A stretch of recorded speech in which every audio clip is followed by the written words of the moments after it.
Good afternoon, everyone, and welcome to this nutrition discovery session. I'm looking forward to getting started, so thank you for having me.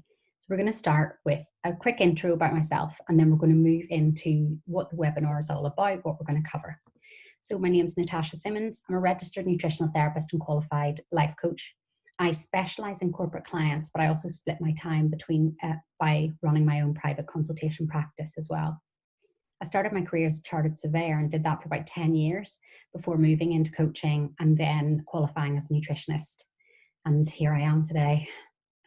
So I love what I do. It is incredible to see the difference that nutrition can make to someone's well-being, to the way they feel, how they function. And taking control of your health does not have to be restrictive. And we'll see that today. It can just be some small changes guided by people who understand nutrition or health that can make a real difference to our general well-being. So what are we going to cover?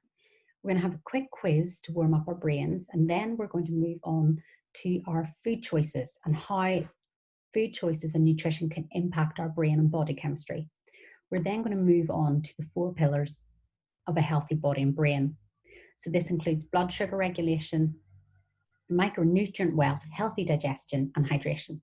And then after that, we'll just talk a little bit about getting practical. So, meal planning, what foods you could bring into your day, what foods you can swap out with other more healthier options.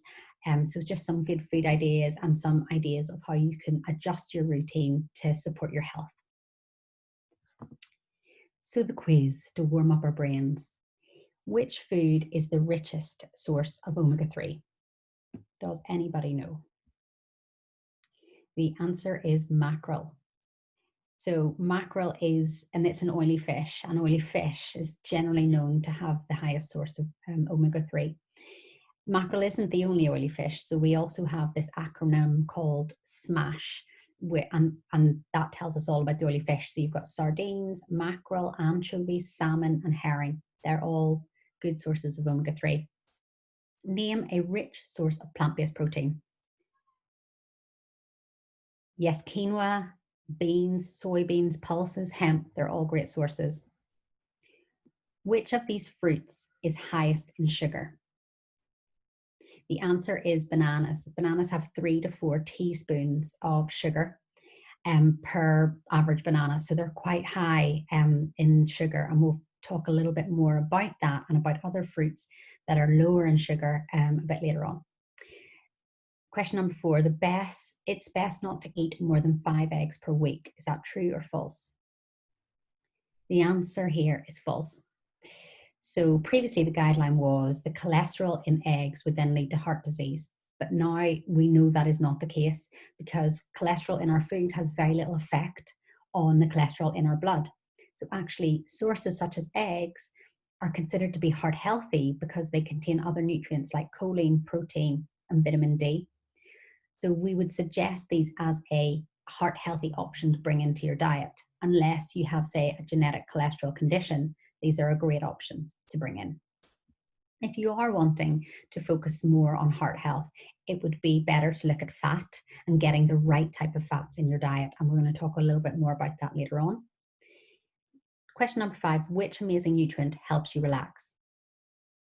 The answer is magnesium. Magnesium, they're both brilliant nutrients, but magnesium is known for its ability to help our bodies relax. It is also involved in so many other things, in over 300 different reactions in the body, and we will learn more about that as we go through this webinar. Nutrition, can it affect us physically? So it really is more than just calories. It's about the type of food we eat and the timing that will have a huge impact on how we feel. Let's take some common symptoms, for example, tiredness, cravings for sugar, persistent belly fat around the middle. All of these I see a lot in clinic. For example, people will come in and they'll say, oh, my arms look fine, my legs look fine, but I just can't shift this fat around the middle. And these are really common symptoms of the impact of nutrition and what it can have on our body. If we switch these around and change our nutrition to something more beneficial for our health, it can really make a difference and shift these symptoms. So we know that nutrition can affect the way we function, but can it affect the way we feel? And the answer is absolutely yes. It can have an impact on our mood, whether we're calm, whether we're anxious, our concentration, whether we're sad or happy, our ability to remember things. And for example, sometimes if you just walk into your room and you immediately forget why you've walked into your room, or if you have just been driving, you set your keys down and then 20 minutes later you go to pick them up and you can't remember where you put them. Those are small symptoms, yes, but they could be linked to the chemicals in our brain and whether they're functioning well or not. And these particular chemicals are called neurotransmitters, and they send information all over our body about our emotions, about, whether we're focused or sad or happy or forgetful. They play a part in all of those. And they are guided by nutrients that we get from our foods. And that is why nutrition is really important for our brain health and the way it functions. So let's have a look at the brain. The brain is made up of 80% water. It's a very watery organ. And does anyone know some of the first symptoms of dehydration?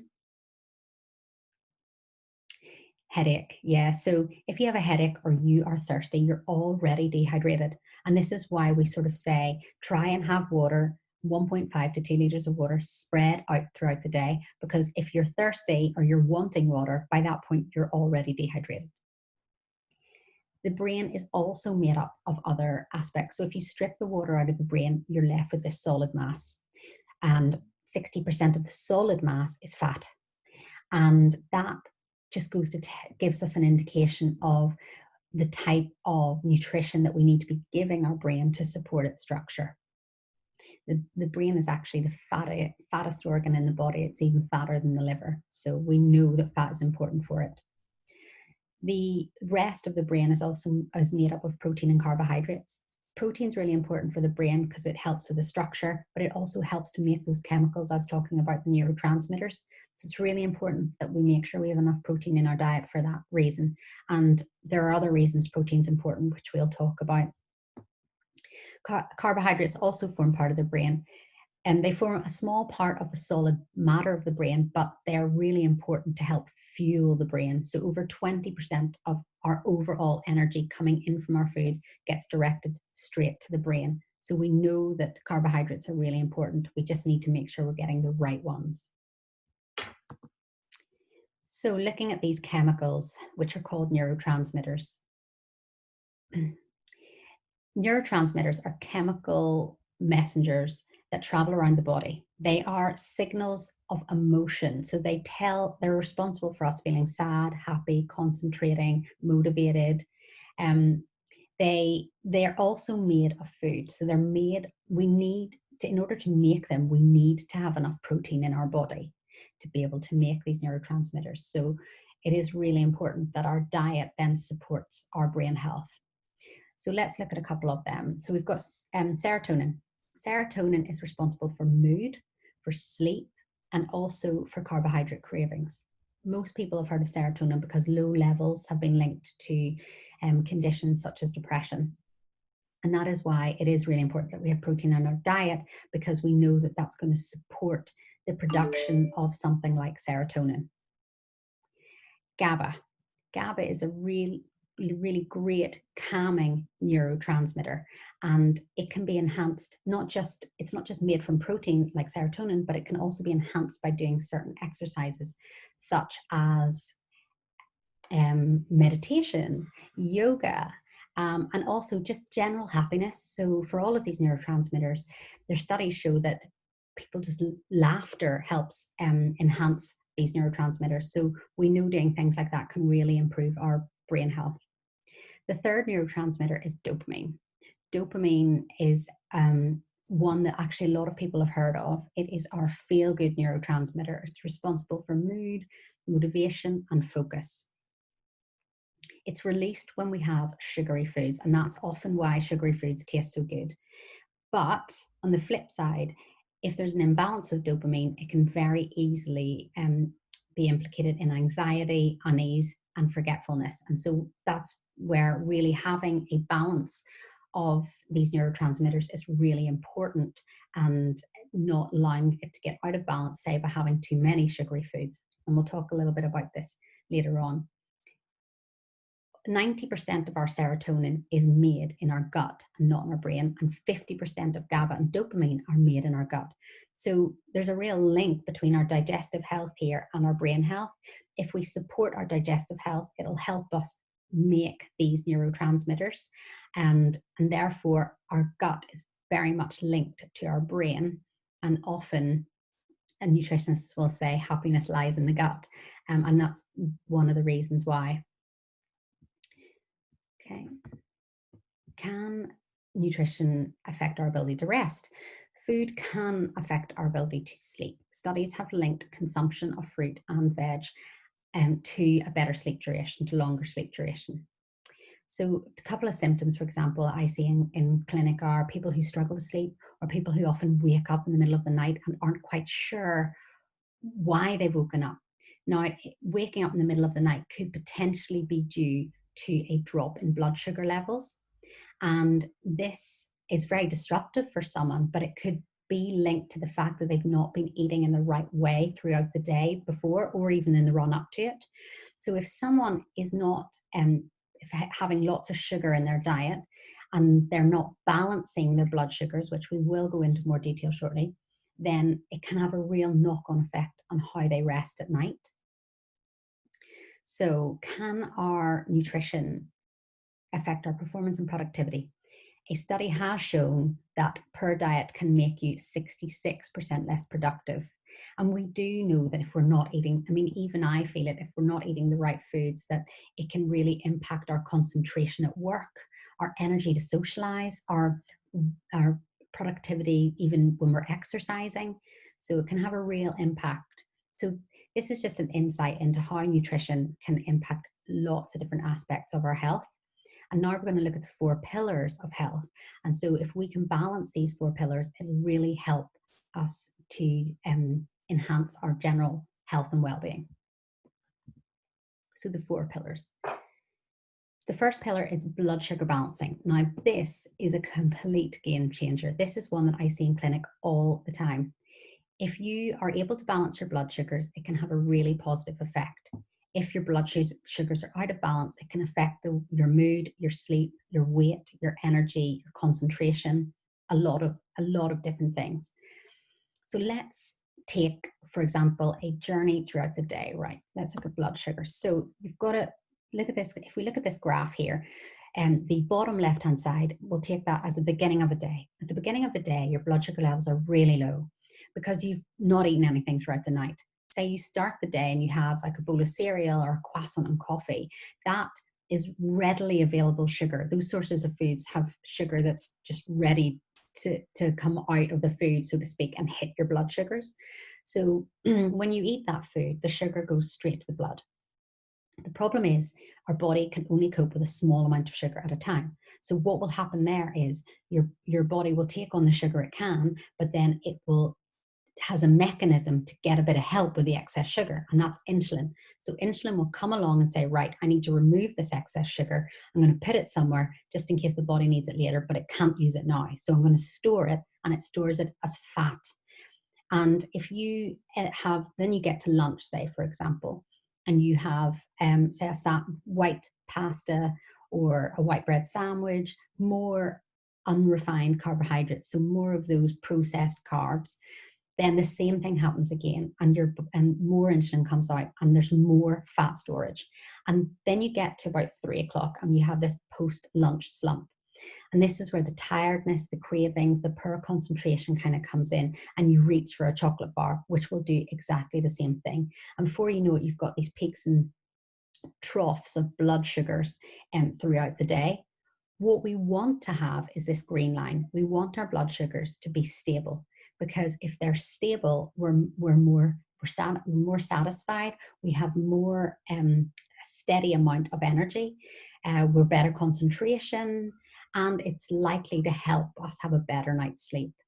So it's really important that we take the right food. So instead of these white carbohydrates we're having for energy and a boost, that we look at balancing out by making better choices, such as brown or kind of carbohydrates, the whole grain, unrefined carbohydrates, which we're going to talk about a little bit more.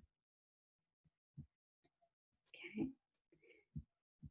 So just to go back to here just a little bit, when we are constantly storing, when there's lots of insulin, we're constantly storing fat, we can end up having this fat around the middle, and it can become quite active fat, which is known as visceral fat. So this is hidden fat that can sit around the organs, which we might not necessarily see.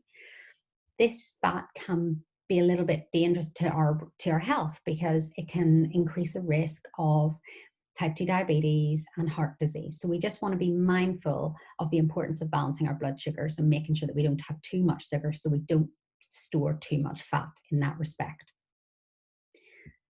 And I just want to bring us on to, we're talking a little bit about fat and weight, BMI and weight. These are both indications of our health, but actually not the full picture. What we want to be looking more at is our composition of health. So looking at how much weight how much of the weight we have, is it muscle or is it fat? If it's muscle, we are more likely to balance our blood sugars better.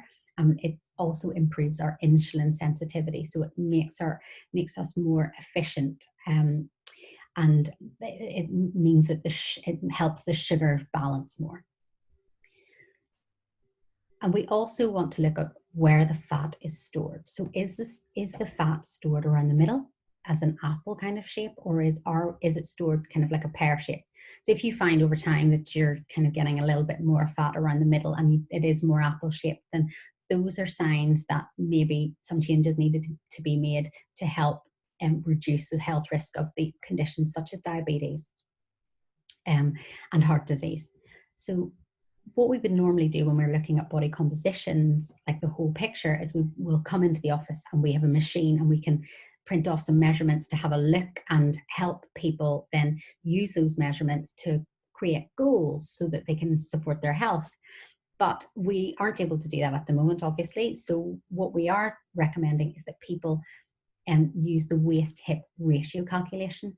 All you have to do is Google that and you can just understand how to calculate it. You have to measure your waist and your hips, and that will give you a figure, and that will be able to tell you whether you're in low health risk, moderate risk, or high risk. And this is really important because it'll just give us a better indication of your health and how evenly distributed your health and your fat is. So to balance our blood sugars, balancing our blood sugars, we know is really important. How do we do it? So rule number one is to top up our proteins. Protein is really important here. It's a really good way to balance the blood sugars because it slows down the release of glucose. You feel fuller for longer, you feel more satisfied, you've less cravings, and because we know that protein helps make these neurotransmitters, you're hopefully happier as well. So the rule of thumb is to spread your protein throughout the day because that's what's going to help balance these blood sugars. We recommend a minimum of 1 gram of protein per kilogram of body weight, but really we're looking at 1.5 grams. So let's take, say someone is 70 kilograms, they need to have 70 grams of protein. And now if you look on the right hand side here, you can see that we've got lots of different options of protein and how many grams are in there. So if you need 70 grams of protein, it isn't a huge amount. It's 2 medium-sized fillets of chicken, for example, which is not a huge amount. But what we need to do is be able to spread it across the day. That's what's important. And that should help us feel more satisfied and fuller. And it also helps us build lean muscle tissue as well, which I know we know that because it's kind of in the domain a lot that having protein helps you recover after exercise and helps you build muscle. So the next rule is reduce your sugar. Lots of people in my clinic hate this rule, but actually, if you balance your blood sugars by having protein spread throughout the day, you crave sugar less anyway. So this shouldn't be as hard if you're doing rule one. So what I normally tend to ask my clients to do is focus on the hidden sugars. So start with those hidden sources, the ready-made sauces, the ketchup, the fruit juices, the cereal bars. For example, if you look at, say, banana, we'll go back to banana, we know it's 3 to 4 teaspoons of sugar. A raisin, like a little box of raisins, can be up to 6 teaspoons of sugar. The World Health Organization recommends that we have no more than 6 teaspoons of sugar a day. So we can just see here that, we can very easily go over that without even realizing. Now, what I do want to say here is that with sugar, it's some fruits contain sugar, but I don't want you to be scared put off fruits, because they have loads of other nutrients. What we want to be having is two to three portions of fruit a day, because the nutrients in fruit are really important, but we want to choose the right fruits. So let's look, for example, at this list. So if we choose fruits from the green zone, if we choose fruits from the green zone, then they're lower in sugar. So we want, as a rule of thumb, to have 2 to 3 portions, around 2 portions really, maximum 3, of fruit from the green zone per day, and try and really limit the red zone because it's much higher in sugar. So why do we have to be a bit careful with fruit? Because fruit does contain fructose, and fructose is a type of sugar which is derived from fruits. The problem with fructose is we actually thought, because it didn't spike our blood sugars, that it was great to have. But we now know that it is metabolized differently. And what happens is it gets stored around the middle as visceral fat. And that has different implications for our health. Like, that makes us at higher risk of heart disease and type 2 diabetes. So what we want to do is just manage that. We need the nutrients from fruit because they're amazing, but we want to make sure our fructose is not at high levels, so that we're not at risk of increasing visceral fat, which is this fat around the middle, this hidden fat in and around the organs. Now, just so you're aware, visceral fat can be increased in really 2 ways. The main contributors are stress and sugar. So we'll come to stress a little bit later on, but if we can manage those 2 areas, it can have a really good impact on our health. And the highest sources of fructose, those main culprits, come from, say, fruit juices, honey, syrup. So it's not always the whole fruits, it's more those agave syrups, those honeys, that can really spike the amount of fructose going into our body. So rule number 3 to balance our blood sugars is choosing the right carbohydrates.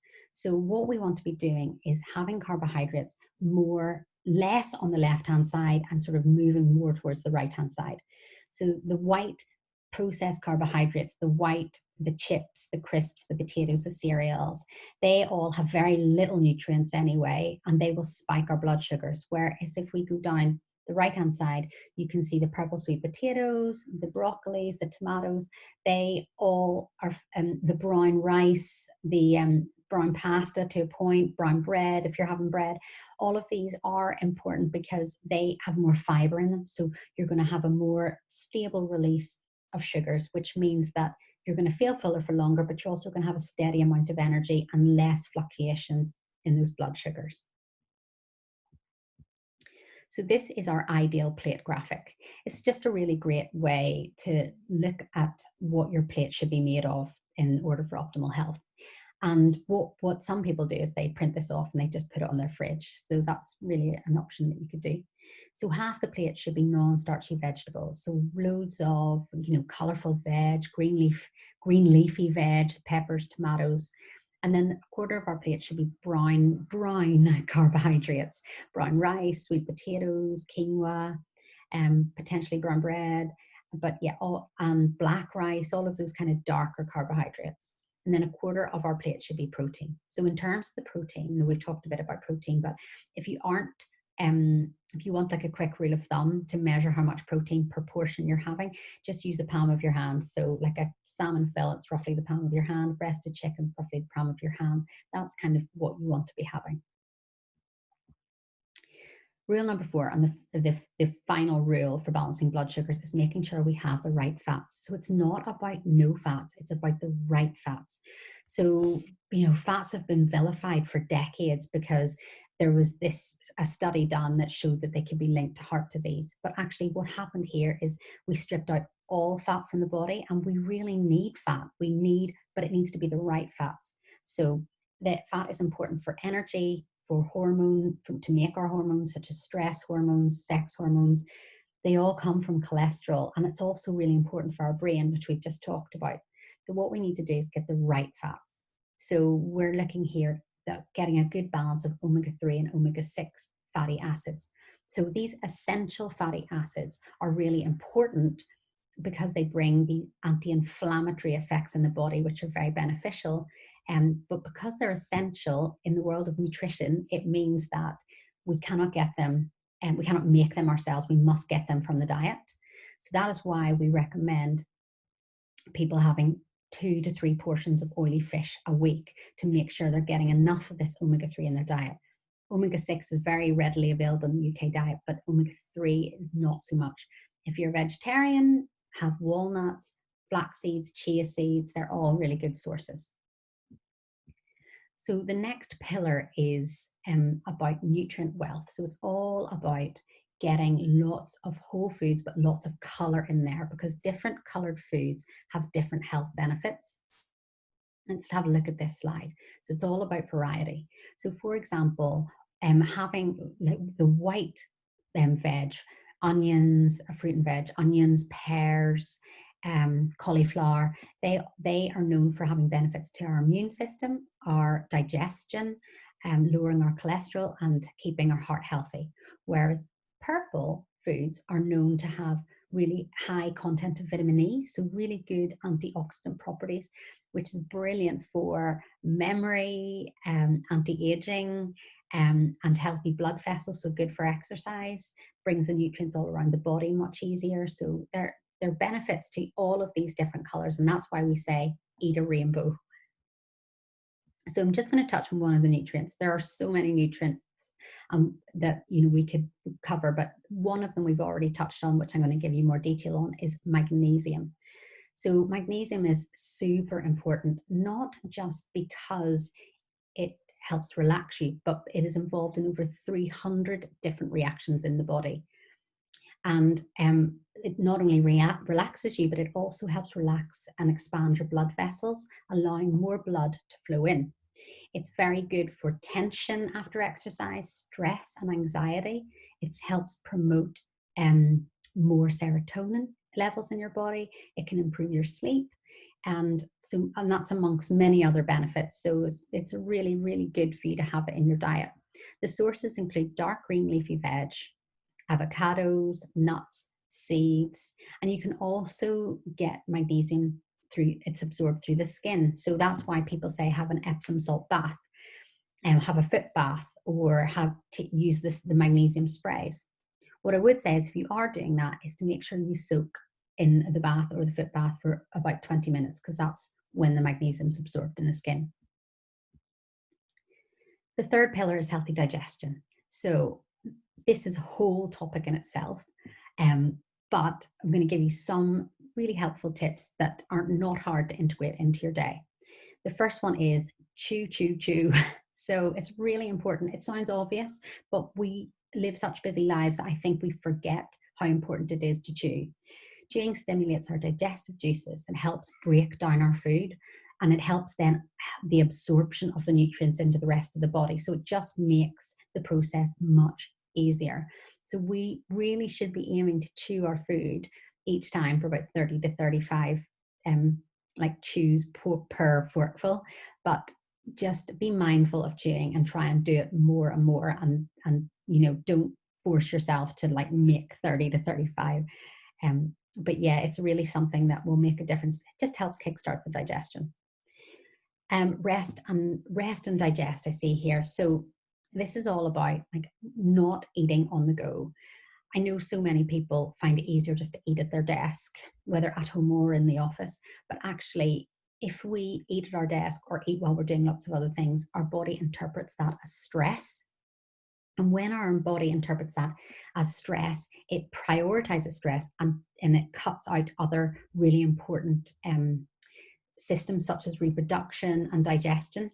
And so what happens there is we don't digest our food as well when we're doing other things. But if we relax, take a breather, enjoy our food, it promotes this more rest and digest feeling and it takes us out of this stressful fight or flight mode.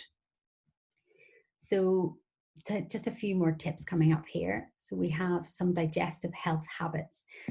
I would definitely put on here chewing, because I think it's a really good habit to get into, but also having pro and prebiotic foods in your diet. What we want to do here is increase the beneficial bacteria in the gut, because it has a lot of benefit for the rest of our body and our health, including our brain health, because if we support our digestion, it supports those chemicals that we talked about earlier. So probiotic foods include apple cider vinegar, sauerkraut, kombucha. Prebiotic foods are really good to feed those good guys, and they are like garlic, onions, leeks, apple skins. The next habit is to lower our stress. So we've just talked about how if our body's in this fight or flight mode, it shuts down other systems. And so we really want to promote digestion, allow our body to be in a good frame to digest food. So we want to try and switch that off and relax as much as we can to help promote digestion.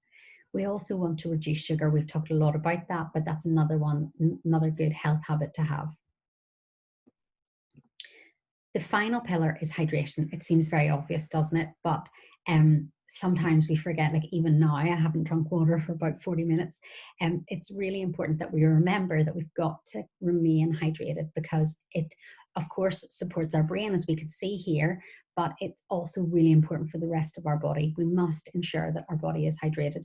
Best way to check this, if you're happy to do that, is just check your urine. So, throughout the day, if you find that your urine is getting darker, just increase your water, because what we want to see is like a really pale straw-like color, because that's an indicator that we're hydrated.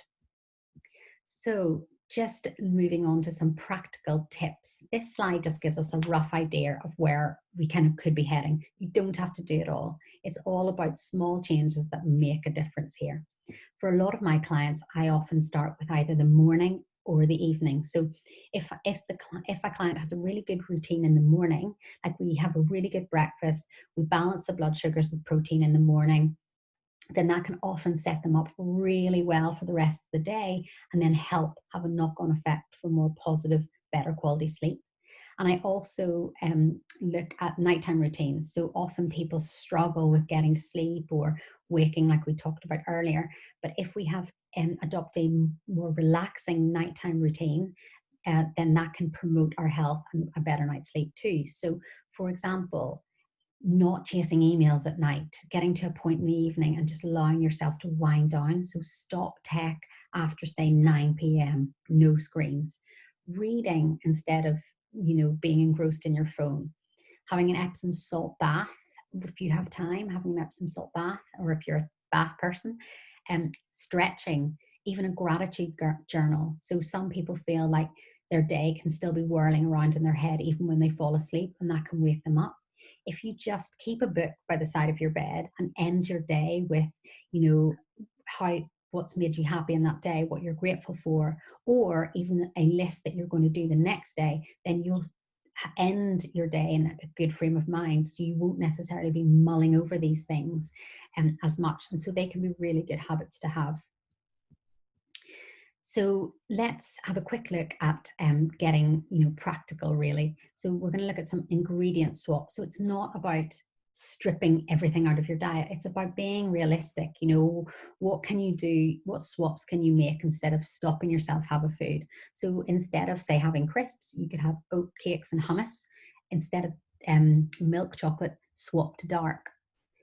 Have overnight oats instead of cereal, and lower sugar sauces as well. Just sort of be mindful of the choices that you make. And what are you going to add? Like adding more color, adding more protein into your breakfast, making sure you have good fats. All of those things can make a huge difference. And it's good to just think about what 3 habits you will now practice having listened to this webinar. So remember, it isn't about throwing the kitchen sink at it. It's just about doing some small changes, and then you can build upon those over time. And that will then make a real difference to your health. And we will finish with some feedback. So just so that we can get an understanding of how you find today, and also we can send you some more information, some more tips, just so that you can solidify what you've learned today and you don't forget, because it can be a lot to take on. Thank you very much.